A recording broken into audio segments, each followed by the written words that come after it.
Баршаңызға сәлем, сіздермен бірге Әсем. Бүгін малинаны қайнатпай варенье жасайтын боламыз.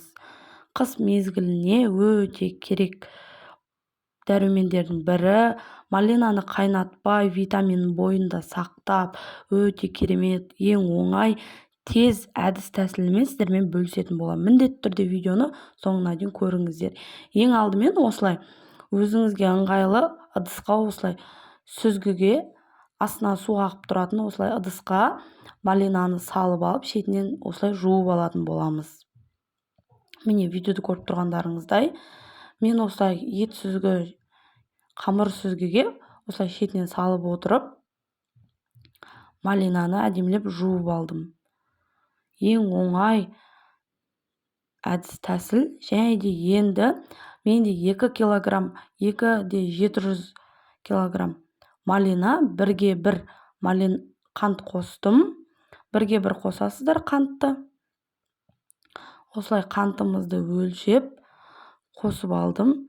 Және де енді міне видеоға мұқият көріп тұрғандарыңыздай жақсылап әдемілеп араластырып алатын боламыз. Қолымызды тазалап жуып, осылай қолымызбен жақсылап малина мен қантты езетін боламыз. Міне видеоды көріп тұрғандарыңыздай осылай шетінен бастап жақсылап малинаны мен қантты жақсылап езіп, қантын да ертіп, малинаны да іртік қалдырмай осылай әдемілеп жақсылап қолымызбен мыжып алатын боламыз. Және де айта кетейін, менің каналымда басқа да керекті лайфхактар, тағам түрлері, тәтті бәліштер бар, плейлист бар. Сол жерден өзіңізге керекті видео рецептілерді көрсеңіздер болады.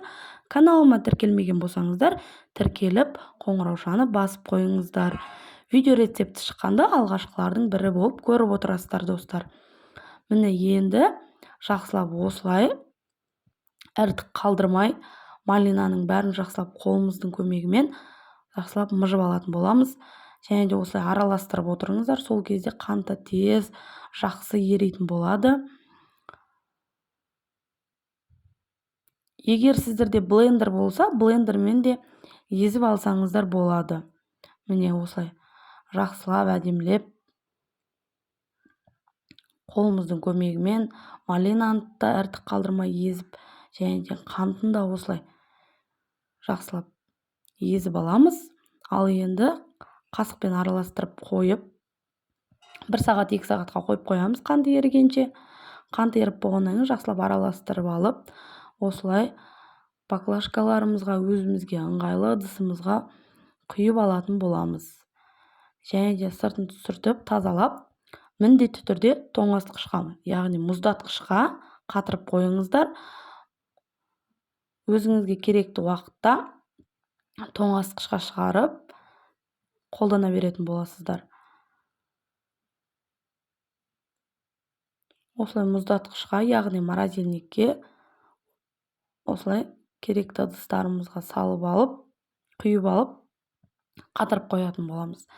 Қыс мезгілінде өте керекті витаминдердің бірі, тұмауратып қалған кездерде, суық тиіп қалған кездерде осылай ыстық шайға қосып ішетін боласыздар. Баршаңызға ас болсын, менің каналыма тіркеліп қойыңыздар.